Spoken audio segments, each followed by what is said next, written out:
I want to say thank you to all of the candidates who came today. I think that it's time for us to begin. So we will invite our first candidate who we planned to hear from today. Pavlo Kulik, please.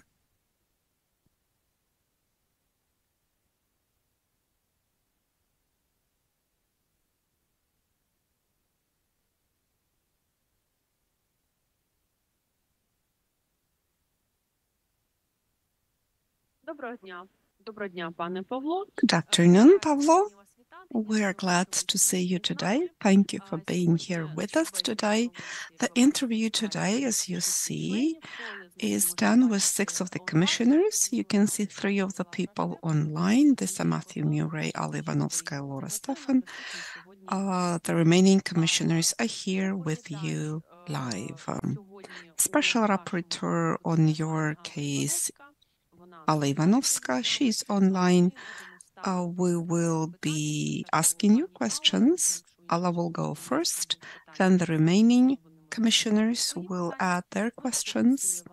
We will ask you to be precise so that we stay within the time limits that we have.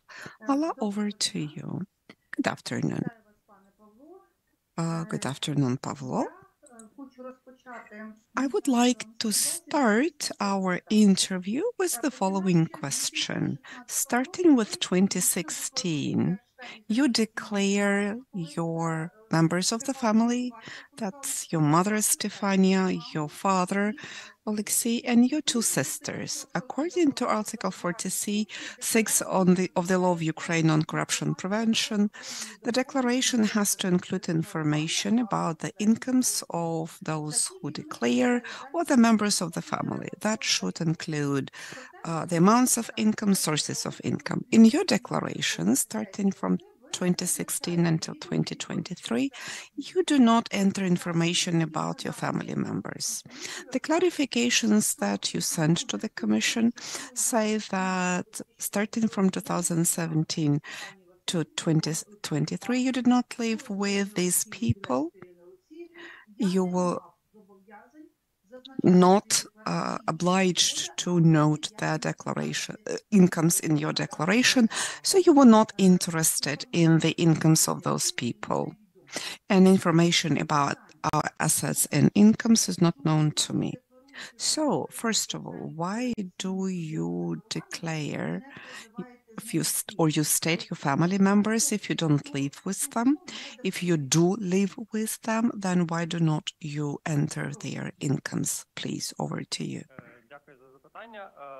Thank you for the question. You were absolutely right. In my declaration, item 2.2, I declare that my family members, starting from 2017, it's my husband, my child, and my wife's parents. I also indicate my close relatives who are my mother, my father, and my sisters. Why? In this way, I make the process of filling out the declaration easier for me, because when I enter close relatives in item 2, or section 2, section 3, which has information on assets, I could select from that list of these relatives where they are co-owners of property with me, which means that it's technically easier. I will enter information on relatives once, and then I will just choose the relatives from the drop-down list. These are close relatives, but not my family members, as understood by the Law of Ukraine on Prevention of Corruption. I was not obliged to state their incomes, and that's why I did not do that. It's just a technicality which made my life easier. So you think you were not obliged to declare the income of your family members, who in your declaration are stated as family members. Look, a family member has to meet certain criteria. These are the people who I live together with, and we have routines that we share. I don't live with those people, so according to the law of Ukraine, they're not my family members. But you don't live with them, you still enter them as family members. according to the law. Why I am asking about that? You work with an ACP and you probably need to have information on how the declaration needs to be filled out, and that's why I want to hear clarifications. Yes, you will need to look at the periods when I did that. It started in 2017 when I was not working with an ACP, and then I just copied the data. Allah, Andriy has a question, a clarification, I think. I understand what you did. It's an engineering approach, an engineer's approach. You made this process easier for yourself. But if there is an audit of your declaration or some kind of inspection, don't you think you make life more difficult for the people who do the audit? Because now, out of all of the list of your family members, they will have to select those who really are family members. Formally, you do not break any rules, that's true. But just from the point of view of corporate spirit, I don't know, being friendly to your partners in administrative procedures, how would you evaluate the situation? Look, I do information systems myself. The more information you can process, the better. So that was my grounds. The more information I provide, the more open I am.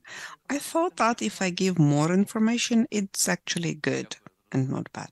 Thank you. I see your approach. Allah, you can continue. Good. The next question that we have is also related to declaring your family members. Pavlo, in your written explanations, you say that your father, Kулик Pavlovich, died in 2020. But since he was a co-owner of a land plot,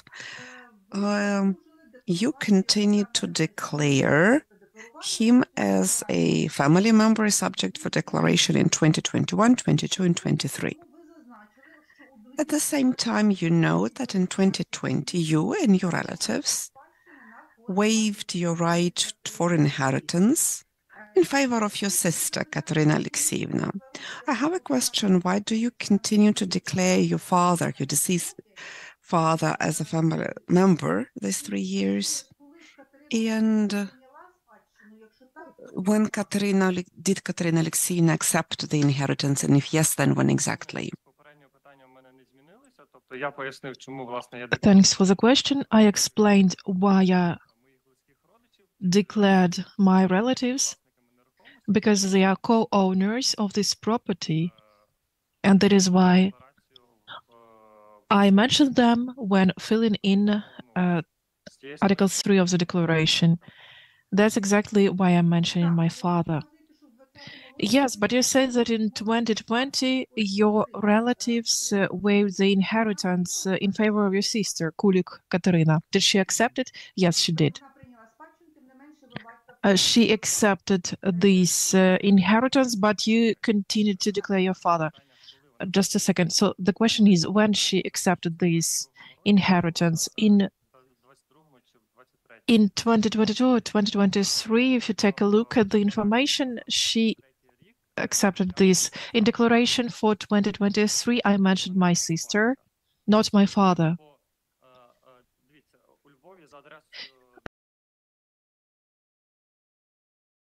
There are 2 land plots and a house. In my edited declaration, as of 2023, it is my sister and not my father who is mentioned. So my sister inherited this property. In 2023 declaration, you mentioned your father, so probably you corrected it a little bit later, right? Okay, taking into account all your questions, I understood that there were some details that I need to change, and that is why I edited the declaration and I filled in provision 2.2, chapter 2.2, and I mentioned my sister who inherited part of this property. And you can take a look at my declaration. Andriy has a question.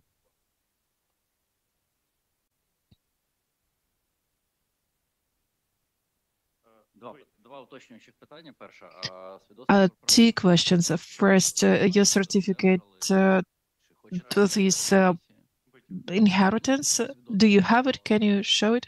Yeah, the certificate that you own, that you have this inheritance, where you have mentions of the time when you accepted these.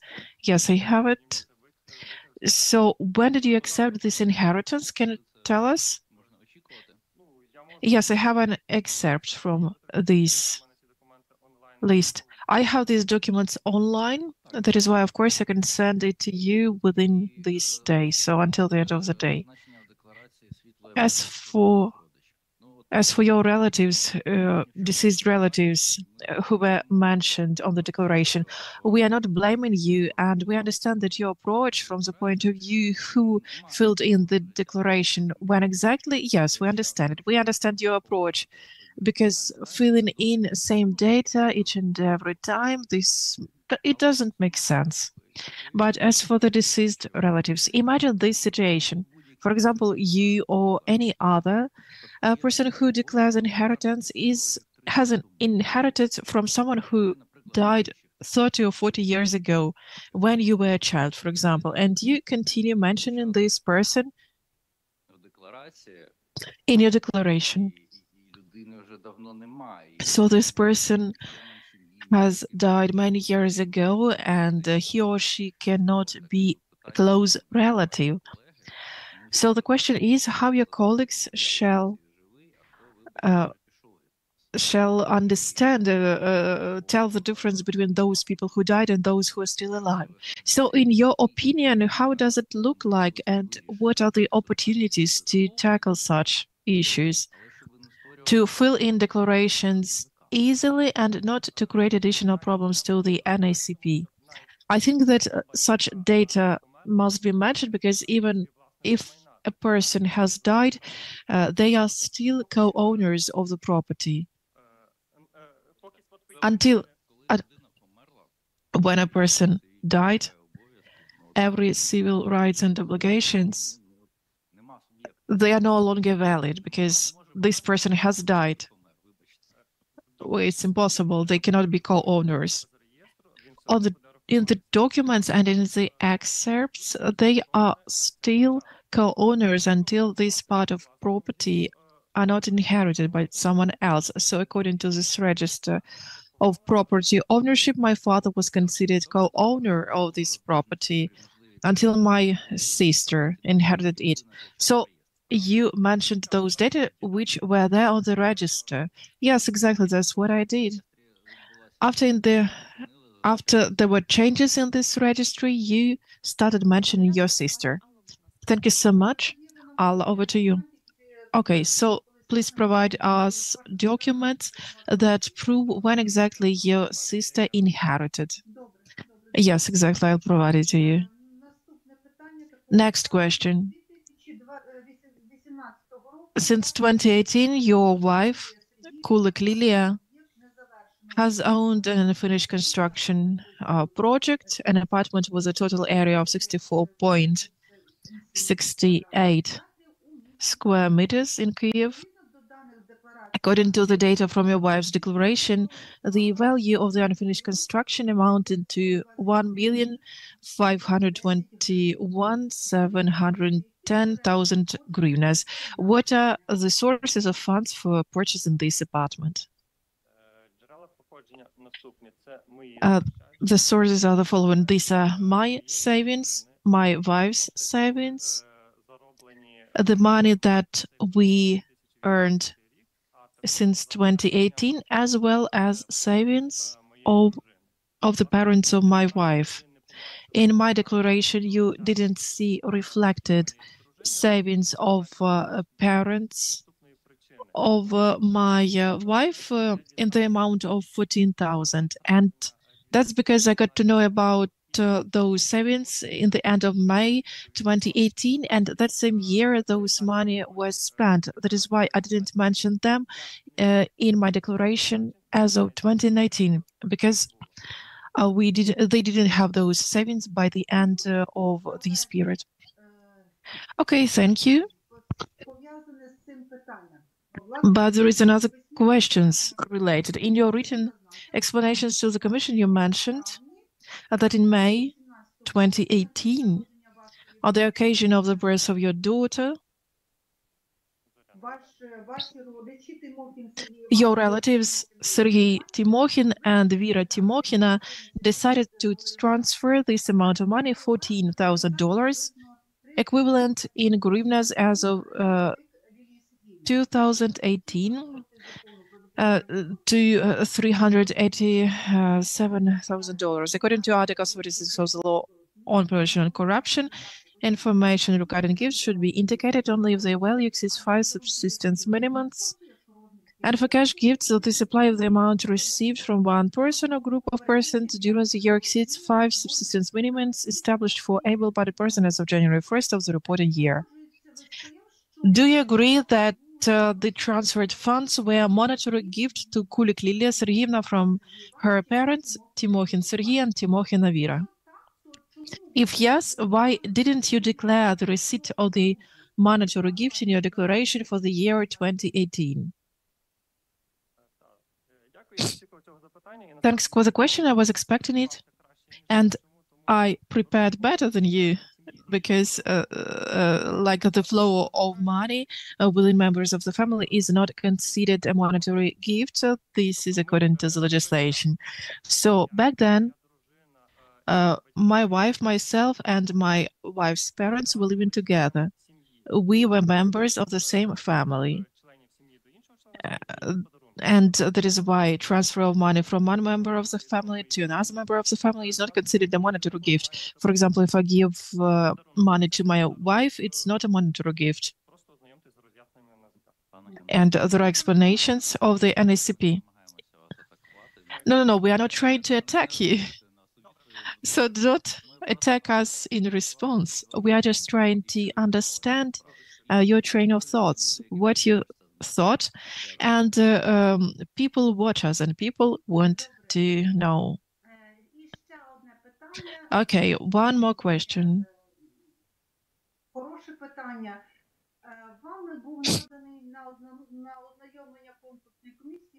You provided to the Commission list of awards that you received from 2018 to 2020. Can you please tell us more about these awards and explain us what are the reasons you were awarded them?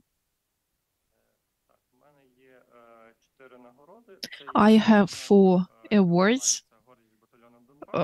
First of all, it is called Pride of Donbas Battalion, then Land Forces of Ukraine, the Medal for Sacrifice to Ukraine, and another award for bravery. And another award for my activities as a volunteer. So I would like to tell you a little bit more about that. Starting from May 2015 until February, I served in the Armed Forces of Ukraine. I was in the battalion Donbas, Ukraine. And 400 plus days I was in the combat area. So these awards are related to the fact that I performed tasks in the combat area.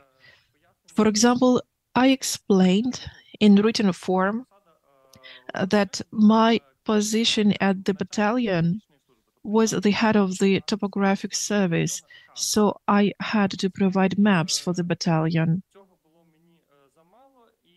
But it wasn't enough for me, and that is why I performed more complicated tasks. For example, the head of the commander of the battalion asked me to transfer this battalion from one place to another, from the shooting range to the combat area. That is why I was commander during this procedure of moving people from one place to another. This is quite a complicated procedure. Back then, I didn't have the experience of managing such a big number of people, 150 people, together with all the equipment, with all these people, all the equipment. I managed successfully this transfer of personnel, and this was one of the things that I did and received this award. I also had other tasks. In 2016, if I'm not mistaken, before entering Mariinka, I was head of the group responsible for studying the positions before the battalion entered. So before a battalion enters an area 2 weeks in advance, we were there to understand the positions of the enemy and our positions to prepare the battalion. By the way, back then, thanks to the security service, we declared that we would enter the area on a particular day, but then we entered on the next day, and it helped us save people, because on the day that was declared, the headquarters were shelled, and thanks to that, we saved lives of people.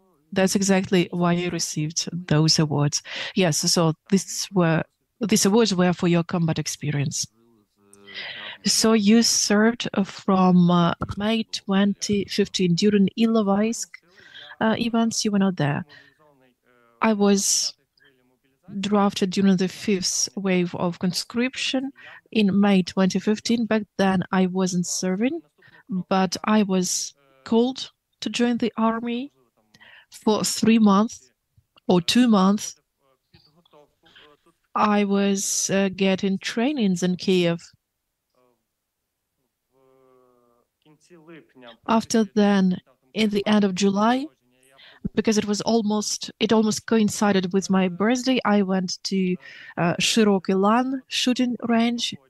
There was the battalion who was getting through trainings. In a couple of weeks, I went to the combat area together with this battalion. Thank you so much. Alla, do you have additional questions? No, I do not have any questions. Dear members of the Commission, do you have any questions? Tatiana, I would like to just make a brief comment, if I may.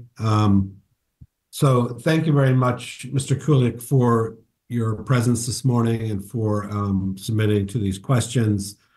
I think it's helpful for you and for other candidates who may be watching and for the general public to understand precisely why it is that we go into great technical detail with respect to your property and asset declarations.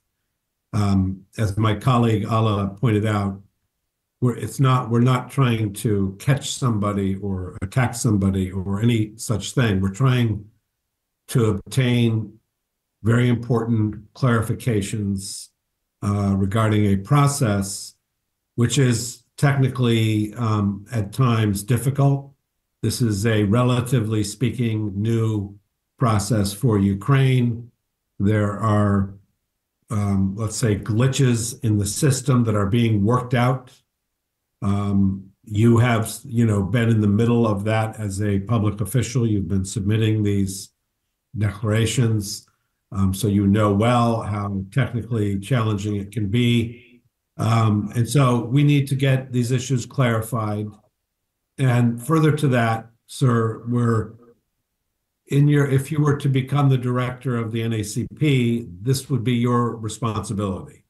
This would be an area that you would be charged under the law with helping to streamline, to improve, in order to make sure that it meets its objective. Its objective is to prevent conflicts of interest and raise the level of transparency and accountability in Ukraine. So it has a very important mission, and one of the points of our going into such great detail is to get a sense of how you and other candidates would handle these very challenging aspects of the process. So again, thank you for your time. I just wanted to make that general comment at this stage in the proceedings.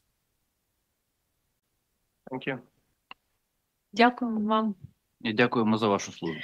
Thank you so much. Thank you. And thank you for your service. Thank you.